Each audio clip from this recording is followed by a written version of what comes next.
అందరికీ నమస్తే అండి. Welcome back to my channel. ఈరోజు నేను మీకు ఈ వీడియోలో పితృదోషం గురించి, అలాగే పితృదోషం ఉన్న వాళ్ళు ఏం చేయాలి అన్న విషయం గురించి చాలా క్లియర్గా చెప్దాం అనుకుంటున్నాను. సో దయచేసి పూర్తిగా ఈ వీడియోని చూడండి. చాలామంది మన యొక్క సూర్యుడితో కానీ శనితో కానీ రాహుకేతువులు ఉన్న, లేదా సూర్యుడు ఈ శని చేత కానీ రాహువు చేత కానీ కేతువు చేత కానీ ఎఫ్లిక్షన్కి గురైన, సో ఇలాంటి కొన్ని విషయాలు పితృదోషం అని చెప్తూ ఉంటారు. కానీ ఇవే కాకుండా మనం మిగతా విషయాలు కూడా తెలుసుకోవడం చాలా మంచిది. కొంచెం డీప్గా వెళ్ళడం కూడా చాలా మంచిదని నా అభిప్రాయం. అంటే ఇప్పుడు మనకి మన జాతకంలో ఉన్న నవగ్రహాల్లో తల్లిని తండ్రిని సూచించే గ్రహాలు ఏంటి ఫస్ట్ మనం చూసుకోవాలి. తల్లిని సూచించే గ్రహం చంద్రుడు, తండ్రిని సూచించే గ్రహం సూర్యుడు. అలాగే ఈ తల్లి వైపు పూర్వీకులందరినీ సూచించే గ్రహం చంద్రుడు, తండ్రి వైపు పూర్వీకులందరినీ సూచించేది సూర్యుడు అనమాట. సో దీన్ని బట్టి మనం పాయింట్స్ వారీగా మనం చెప్పుకుందాం. ముందుగా మీ లగ్నం ఏంటో చూసుకోండి. మీ లగ్నం ఏ రాశికి సంబంధించింది అంటే చరరాశి అయిందా, స్థిర రాశి అయిందా, ద్విస్వభావ రాశి అయిందా చూడాలి. సో మీ లగ్నానికి బాధక స్థానం అంటే ఏంటి, మీ లగ్నానికి బాధక స్థానం ఏవైందో చూసుకోవాలి. బాధక స్థానం మనం ఎలా చూస్తాం? చరరాశులకైతే బాధక స్థానం 11వ స్థానం, స్థిర రాశి అయితే బాధక స్థానం 9వ స్థానం, అలాగే ద్విస్వభావ రాశి అయితే బాధక స్థానం 7వ స్థానం. ఇప్పుడు ఉదాహరణకి మీ యొక్క లగ్నం మేష లగ్నం అయిందనుకోండి. మేషం అంటే ఏంటి? చరరాశి. కాబట్టి మేషానికి 11వ స్థానం బాధక స్థానం అనమాట. అంటే మీ లగ్నానికి 11వ స్థానం బాధక స్థానం అయ్యింది. సో బాధక స్థానాలు ఏంటో చూసుకోండి ఫస్ట్. ఇప్పుడు సూర్యుడు కానీ చంద్రుడు కానీ ఆ బాధక స్థానంలో ఉన్నారు అంటే అది కూడా ఒక రకంగా పితృదోషానికి సంబంధించిన విషయమే.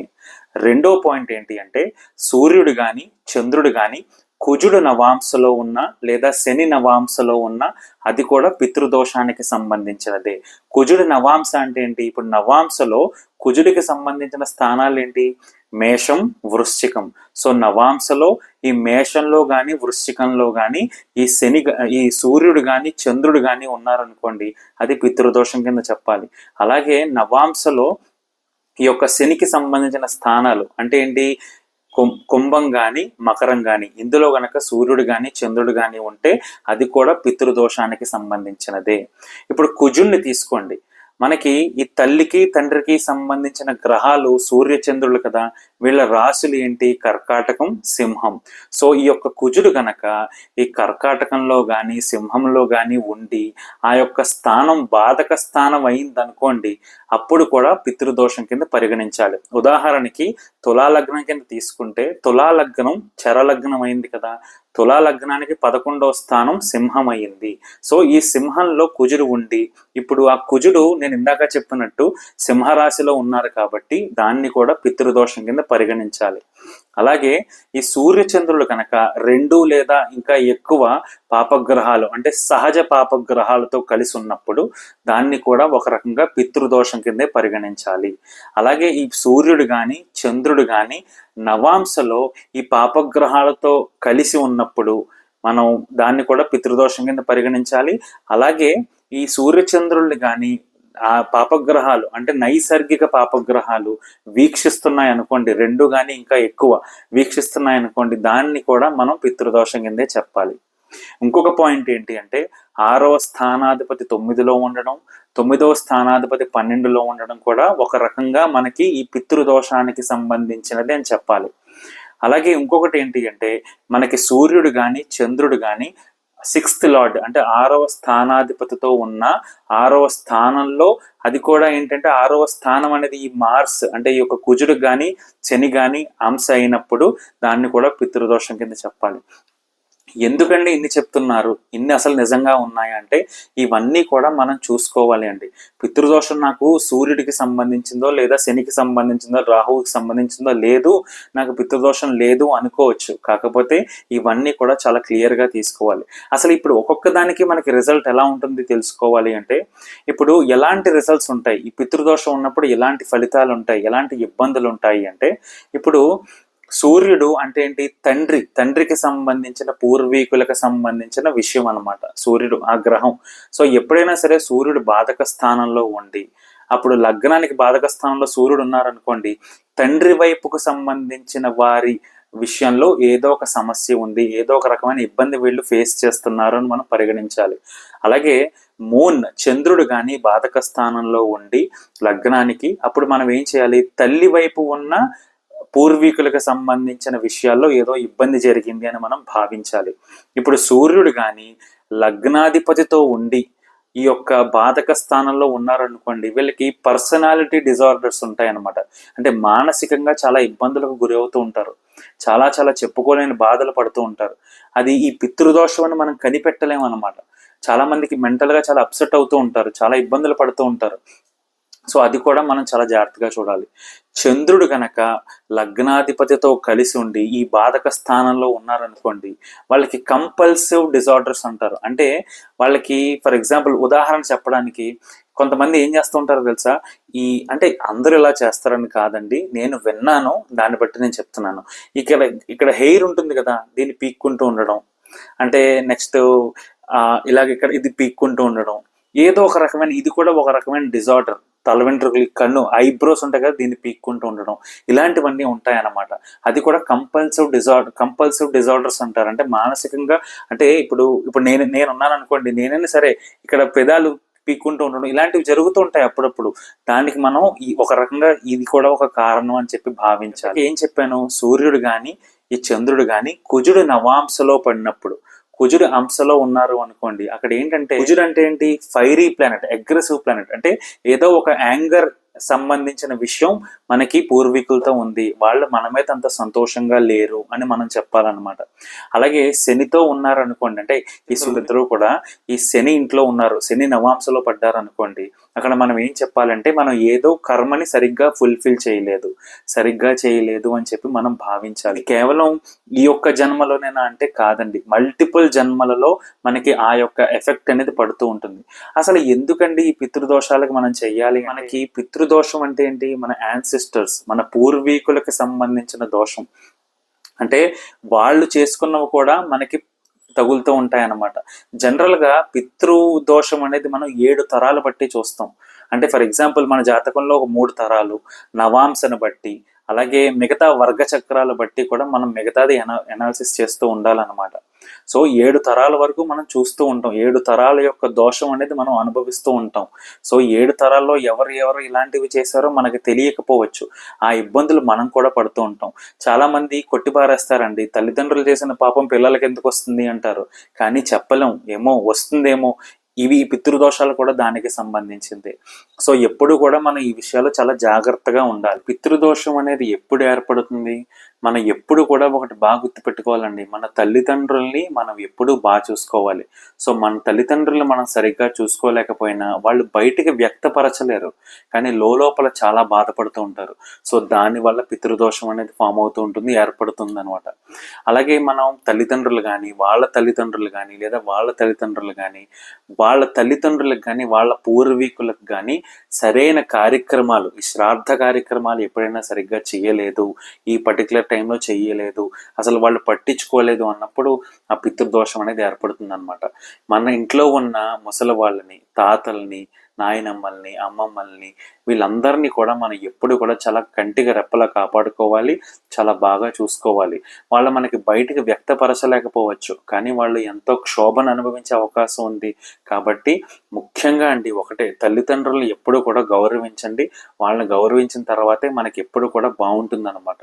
ఇప్పుడు నేను ఇందాక చెప్పాను, కుజుడు ఈ యొక్క సింహంలో కానీ కర్కాటకంలో కానీ ఉండి అది బాధక స్థానం అయ్యిందనుకోండి, ఇబ్బందులు ఉంటాయి. ఎలాంటి ఇబ్బందులు ఉంటాయి, ఇప్పుడు ఉదాహరణకి తులా లగ్నం కింద తీసుకుందాం. ఈ ఉదాహరణ బట్టే మీరు ఎనాలిసిస్ చేసుకోండి.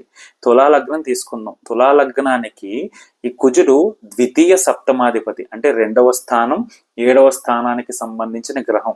ఆయన వెళ్ళి ఈ 11వ స్థానంలో బాధక స్థానంలో, అది కూడా సూర్యుడి యొక్క రాశిలో ఉన్నారు. ఇప్పుడు ఏమవుతుంది, దాన్ని ఒక రకంగా పితృదోషం కింద పరిగణించాలి. ఇప్పుడు ఈ 2వ స్థానానికి సంబంధించిన విషయాలు, అంటే కుటుంబానికి, ధనానికి, ఫైనాన్షియల్గా ఇష్యూస్, ఇవన్నీ కూడా వాళ్ళు ఫేస్ చేస్తారనమాట. కుటుంబ పరంగా ఏదో ఒక ఇబ్బంది ఫేస్ చేస్తూ ఉంటారు. అలాగే రిలేషన్షిప్స్, ఎందుకంటే 7వ స్థానం కూడా అయింది కదా, ఈ రిలేషన్షిప్స్కి సంబంధించిన విషయాలు వాళ్ళు చాలా ఇబ్బందులు పడుతూ ఉంటారు. సో ఈ రకంగా మీ లగ్నానికి బాధక స్థానం ఏవైంది, నేను చెప్పినవన్నీ కూడా ఒకసారి టాలీ చేసుకొని చూడండి. అలాగే సూర్యచంద్రులు ఇద్దరితో కూడా పాపగ్రహాలు కలిసి నవాంశలో ఉన్నాయనుకోండి, దాన్ని కూడా మనం పితృదోషం కిందే చెప్పాలి. ఇందాక చెప్పినట్టు కుజుడు అంశలో ఉన్నప్పుడు ఏదో రకమైన కోపానికి గురి అవ్వడం, అంటే యాన్సిస్టర్స్కి సంబంధించిన కోపం ఉండడం, శనికి సంబంధించి ఉన్నారు అనుకోండి, శని యొక్క నవాంశలో ఉన్నారనుకోండి, వాళ్ళకి ఏదైనా సరే లేట్ అవ్వడం. మీకు ఇంకొక చక్కటి ఉదాహరణ చెప్తాను. అంటే ఇప్పుడు పిల్లలకి సంబంధించిన విషయాల్లో కానీ, లేకపోతే ఈ మ్యారేజ్కి సంబంధించిన విషయాల్లో కానీ ఒక గ్రహాన్ని తీసుకుని ఈ యొక్క సూర్య చంద్రులతో గనక ఆ గ్రహం ఎఫ్లిక్ట్ అయింది అనుకోండి, ఏదో ఒక కాంబినేషన్ ఉందనుకోండి, అప్పుడు వాళ్ళు ఈ రిలేషన్షిప్స్కి సంబంధించి పిల్లలకు సంబంధించిన ఇష్యూస్ కూడా వాళ్ళకి పితృదోషం వల్ల వస్తున్నాయి అని చెప్పాలి. మీకు ఒక ఉదాహరణ చెప్తాను. ఇప్పుడు సూర్యుడు కుజుడికి సంబంధించిన అంశలో ఉన్నారండి. ఆ సూర్యుడు కనుక పంచమాధిపతి అయితే, సో పంచమాధిపతి అంటే ఏంటి? పిల్లలకి సంతానానికి సంబంధించిన గ్రహం. సో వాళ్ళకి ఈ పిల్లలు పుట్టడంలో ఇబ్బంది రావడం, ఈ పిల్లలకి సంబంధించిన విషయాల్లో ఈ మిస్క్యారేజెస్ అవ్వడం, ఇలాంటివన్నీ జరుగుతూ ఉంటాయి. ఫర్ ఎగ్జాంపుల్ చంద్రుడు ఉన్నారండి, చంద్రుడు సప్తమాధిపతి అయ్యారు అనుకుందాం. ఈ సప్తమాధిపతికి సంబంధించిన గ్రహం ఈ యొక్క శని అంశలో పడ్డారు, అంటే శని యొక్క నవాంశలో పడ్డారు, ఏ కుంభంలోనో పడ్డారు అనుకోండి, అక్కడ ఏమవుతుందంటే వీళ్ళకి ప్రతిదీ కూడా డిలే అవుతుంది అనమాట. అంటే లేట్గా జరగడం, ఇలాంటివన్నీ జరుగుతాయి. ఇంకొక ఉదాహరణ చెప్తాను. అదేంటి అంటే, ఇప్పుడు చంద్రుడు కనుక పంచమాధిపతి అయ్యి ఆయన సప్తాంశ చక్రం కూడా ఉంటుంది కదా, ఆ సప్తాంశలో గనక ఈ శని అంశలో పడ్డారనుకోండి, పిల్లలు పుట్టడంలో లేట్ అవ్వడం, ఇలాంటివి జరుగుతూ ఉంటాయి. అయితే మీరు ఒక జాతకంలో డైవర్స్ అవుతుందని ప్రిడిక్ట్ చేశారు ఉదాహరణకి. సో శుక్రుడిని తీసుకుందాం. శుక్రుడు గనక కుజుడికి సంబంధించిన అంశలో ఉన్నారనుకోండి, అప్పుడు ఏమవుతుందంటే వీళ్ళకి వెంటనే డైవర్స్ వస్తుంది. ఎందుకు? కుజుడు అంటేనే ఫాస్ట్, క్విక్ యాక్షన్స్ అనమాట. వెంటనే డైవర్స్ వచ్చేస్తుంది, వెంటనే జరిగిపోతుంది అని. ఒకవేళ శుక్రుడు గనక శని యొక్క అంశలో ఉన్నారనుకోండి, వీళ్ళని చాలా డైవర్స్ రావడానికి చాలా ఇబ్బంది పడుతూ ఉంటారు, చాలా లేట్ అవుతూ ఉంటుంది అని చెప్పాలి. సో ప్రతిదీ కూడా ఇలా ఇంటర్లింక్డ్ అనమాట. ప్రతిదీ మనం ఈ యొక్క కనెక్షన్ అనేది ప్రతిదీ మనం చూసుకుంటూ ఉండాలి. సో మల్టిపుల్ డిజార్డర్స్ అనేవి వస్తూ ఉంటాయి, మానసికంగా చాలా చాలా ఇబ్బంది పడుతూ ఉంటారండి. అయితే మనకి ఈ పితృ తర్పణాలు అనేవి ఎప్పుడు చేస్తూ ఉండాలండి. చాలా మంది ఏమంటారంటే, మేము కాశీలో డబ్బులు కట్టేశాం, కాశీలో వాళ్ళు చేసేస్తున్నారు అంటే, తల్లిదండ్రులు మీకు కదా, సో కాశీలో ఎవరో చేయడం ఏంటి? సరే పుణ్యాత్ములు ఎవరో చేస్తున్నారో అనుకుంటే, ఇప్పుడు వాళ్ళు చేస్తున్నారా లేదా అన్న గ్యారంటీ మీకు తెలుస్తుందా? ఇప్పుడు మనకి పితృతర్పణాలు ఎప్పుడు చేయాలి అని చాలా మంది క్వశ్చన్స్ అడుగుతూ ఉంటారు. అసలు పితృతర్పణాలు చేయడం చాలా మంచిదండి. పూర్వకాలంలో ప్రతిరోజు చేసేవారండి పూర్వకాలంలో. మీరేంటంటే వారానికి ఒకసారి చేయడము, లేదు నెలకి ఒకసారి చేయడము, లేదు సంవత్సరానికైనా చేయడము మీరు చేస్తే చాలా మంచిది.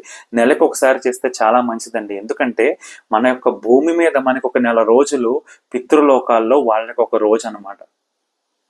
సో ఎప్పుడైనా సరే ఒక అమావాస్య నాడు మీరు గనక ఆ పితృతర్పణాలు చేసి ఆ అన్నం అనేది ఇప్పుడు కాకులకి పెట్టడం, ఇలాంటివి చేస్తే ఖచ్చితంగా వాళ్ళకి ఒక రోజు ఫుడ్ అందింది అని మనం భావించాలి. సో పితృతర్పణాలు అందరూ చెయ్యండి. మేము ఇలా చేసామండి, అక్కడ కట్టాం, వాళ్ళు చేస్తున్నారు, అలా చేస్తున్నారంటే అలా కాదండి. మనకి పితృదోషాల వల్ల చాలా జరుగుతాయి. పెళ్ళిళ్ళు లేటుగా అవ్వడం, పిల్లలు లేటుగా పుట్టడం, పిల్లలు పుట్టకపోవడం, మానసికంగా ఎన్నో ఇబ్బందులు రావడం. ఎందుకంటే అది ఎవరో చేసుకున్నది అయినప్పటికీ మన మీద తగులుతూ ఉంటుంది. ఎందుకు? ఇప్పుడు చాలా మంది చూస్తే, నేను మా తాతగారి పోలికండి, లేదు నేను మా నానమ్మ గారి పోలిక, నేను మా అమ్మమ్మ గారి పోలికని చెప్తూ ఉంటారు కదా. అంటే ఇప్పుడు చూడండి, ఫర్ ఎగ్జాంపుల్ నా కళ్ళు మా అమ్మమ్మ గారి పోలిక అన్నాను అనుకోండి, మా అమ్మమ్మ గారు నాలోనే ఉన్నారు. నా ముక్కు మా తాతగారి పోలిక అన్నాను అనుకోండి, అక్కడ మా తాతగారు నాలో ఉన్నట్టే. So they are staying with us, మనతోనే ఉంటున్నారు వాళ్ళు. సో అది చాలా చాలా ఇంపార్టెంట్. వీళ్ళనే కాదు, కిందటి జన్మలలో సంబంధించిన మన పూర్వీకులకు కూడా మనకి చాలా చాలా ఇంపార్టెంట్. సో అసలు ఎవరు చెయ్యాలి అంటే, మనకి గరుడ పురాణంలో చెప్పారండి.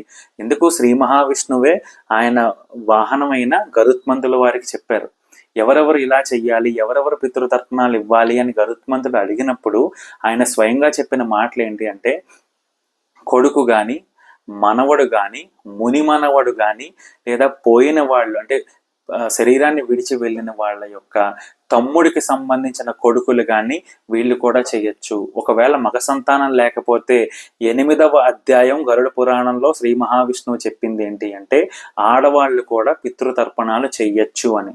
పితృతర్పణాలు చెయ్యకూడదని చెప్పి చాలా మంది అంటూ ఉంటారు ఆడవాళ్ళని. కానీ పితృతర్పణాలు గరుడ పురాణం ప్రకారం 8వ అధ్యాయం ప్రకారం శ్రీ మహావిష్ణువు చెప్పినట్టు ఆడవాళ్ళు కూడా చెయ్యాలి.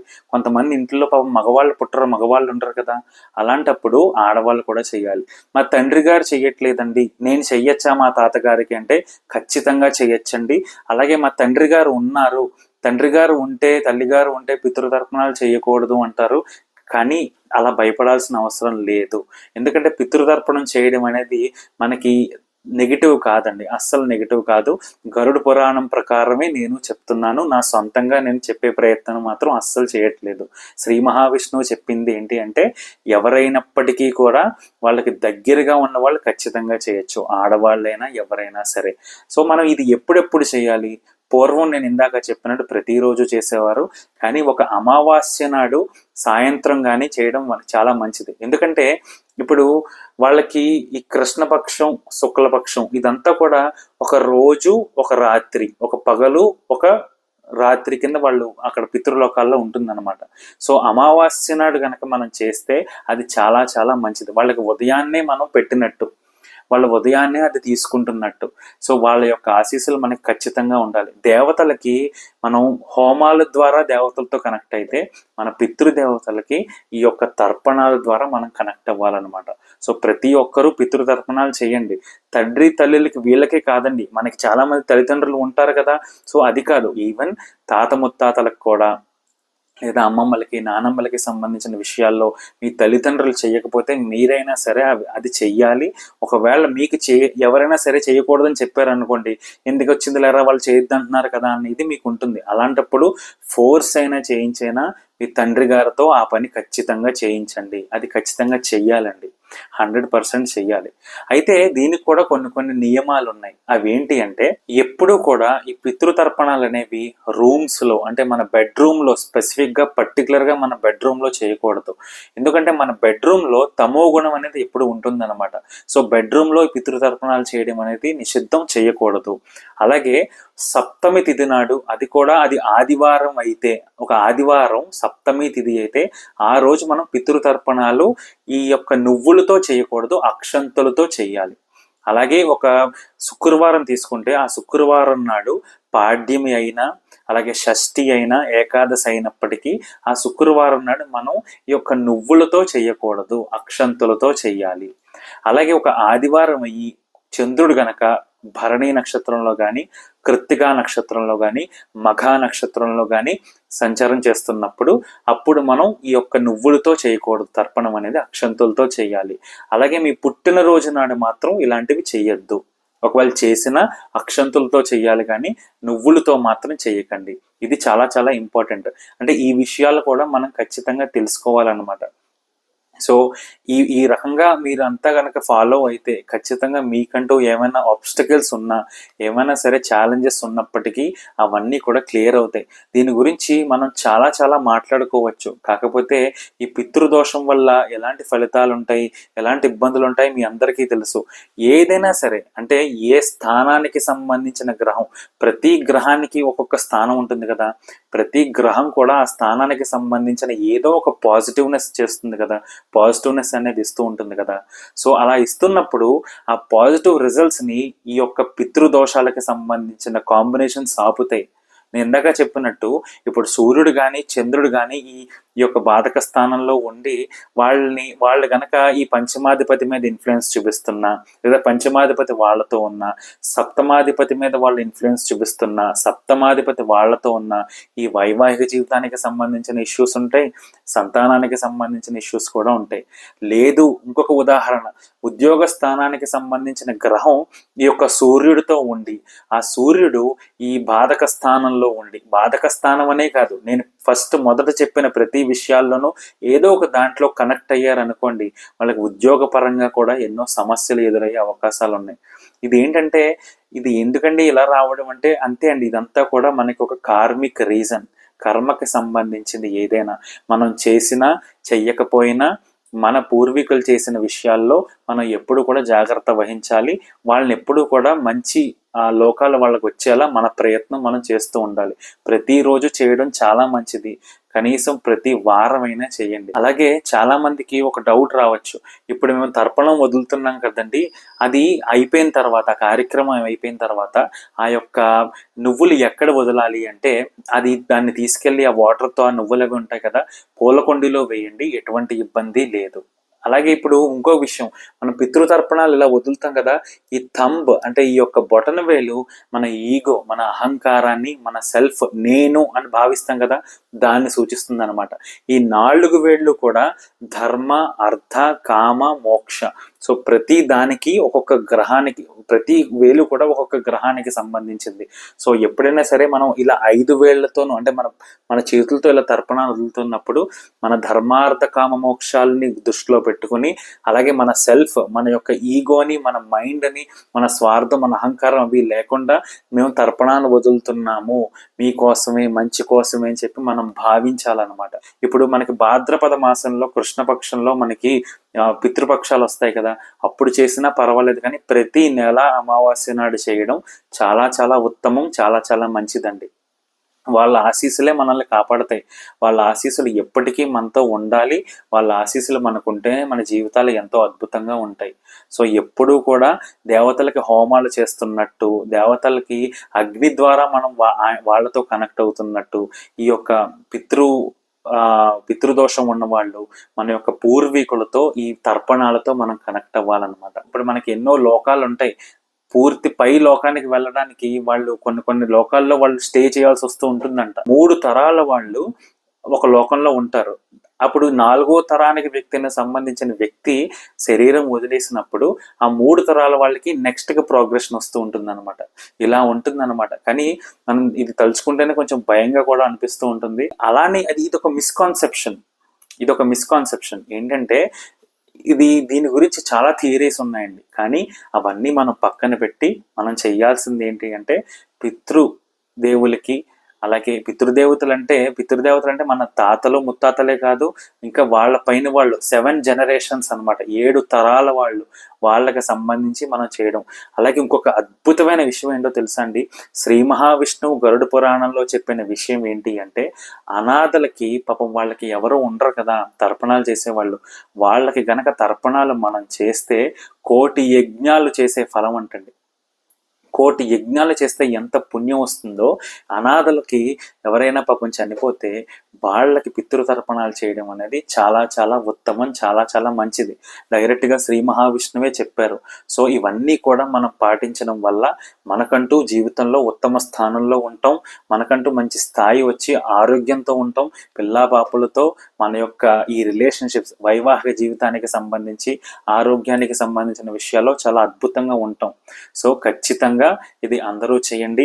ఆడవాళ్ళైనా చెయ్యొచ్చు, నేను ప్రొలాంగ్ చేస్తున్నాను ఏమనుకోవద్దు. ప్రెసెంట్ ఏంటంటే ఆడవాళ్ళకే చాలా భక్తి ఎక్కువ అని నా ఫీలింగ్. మగవాళ్ళు కూడా, నేను ఫోన్లో మాట్లాడుతూ ఉంటాను కదా, అద్భుతంగా మాట్లాడతారండి, ఎంతో భక్తితో ఉన్నారండి చాలా మంది. అంతా భగవంతుడి దయ. భక్తి అనేది ఇప్పటికీ చాలా ఉంది కాబట్టి అంతా భగవంతుడి దయ.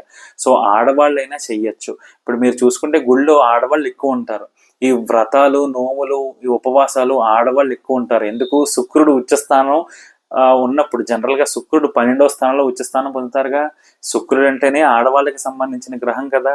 సో వాళ్ళు ఎప్పుడు కూడా దైవ మార్గంలో ఉంటారు. అంటే నేను ఒకలా చెప్పాను, అది మీరు ఇగ్నోర్ చేయొచ్చు. కాకపోతే ఆడవాళ్ళు కూడా చెయ్యొచ్చు, అందులో ఎటువంటి ఇబ్బంది లేదండి. ఆడవాళ్ళు కూడా తర్పణాలు వదలచ్చు. ఒకవేళ మీరు ఏమైనా ఇది కరెక్ట్ కాదు అంటే నాకు షేర్ చేయండి, నేను పూర్తిగా తెలుసుకుని మీకు చెప్తున్నాను.